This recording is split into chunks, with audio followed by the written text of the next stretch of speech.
Vendredi 29 août, à la veille du week-end d'événements des finales départementales et régionales de labour, l'exploitation de Freddy-Bord à Guimbret a été le théâtre d'une journée technique complète sur le maïs semence d'un côté et ensilage de l'autre.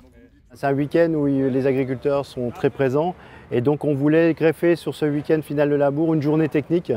voilà, pour que ça soit vraiment un lieu où il y a aussi bien de la technique que le côté festif.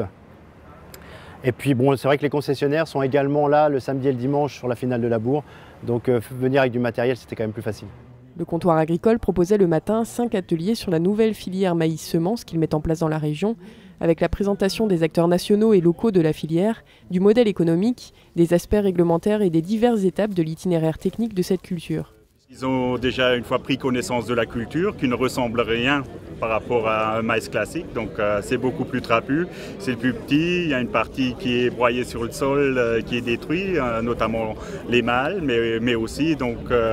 appris quel est l'intérêt d'avoir cette production au niveau, surtout l'intérêt économique, d'avoir cette production sur leur exploitation et aussi appris un peu quelles peuvent être les charges de travail et de mécanisation supplémentaires par rapport à un itinéraire maïs courant que connaissent nos agriculteurs sur la région.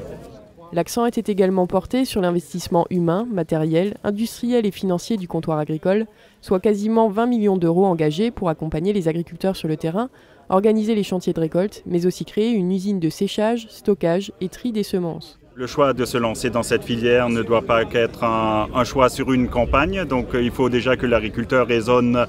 cette intégration de cette culture au niveau de son assolement et qu'elle puisse être pérennisée au niveau de l'exploitation. De faire un coup, ça ne nous intéresse pas. On aimerait qu'une partie de nos adhérents deviennent de vrais pros au niveau de cette filière.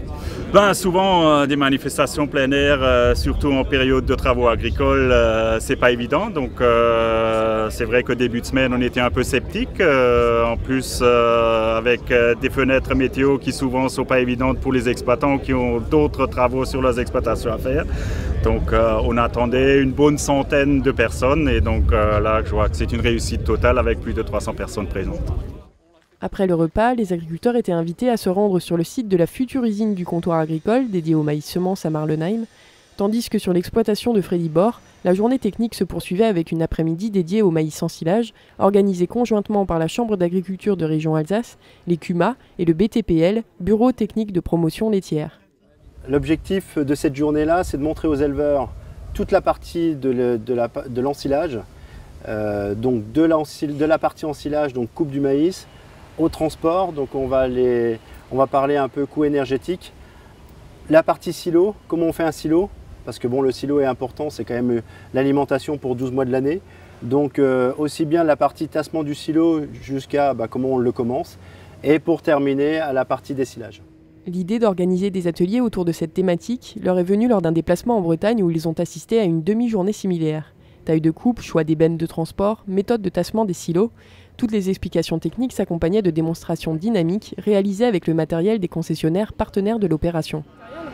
Donc en termes de matériel, si on commence donc sur la partie ensilage, le premier atelier, on va avoir 2 ensileuses, une ensileuse John Deere et une ensileuse Claas, donc avec des équipements spéciaux qui permettent d'ajuster la coupe. Après, on a la chance d'avoir des bennes différentes, donc avec 2 bennes à fond poussant et 2 bennes plutôt classiques ensilage. Et pour le tassement du tas, on va le faire donc avec un gros tracteur avec lame, un tracteur chargeur classiquement dans les fermes et un bulle qui va nous tasser le tas qui est un peu particulier. Malheureusement, même si la météo a été clémente le jour même, les importantes précipitations du mois d'août ont freiné le développement du maïs. Du coup, sur les 17 hectares envisagés lors de la préparation de la manifestation il y a 6 mois, seuls 3,5 hectares étaient en mesure d'être ensilés pour les démonstrations.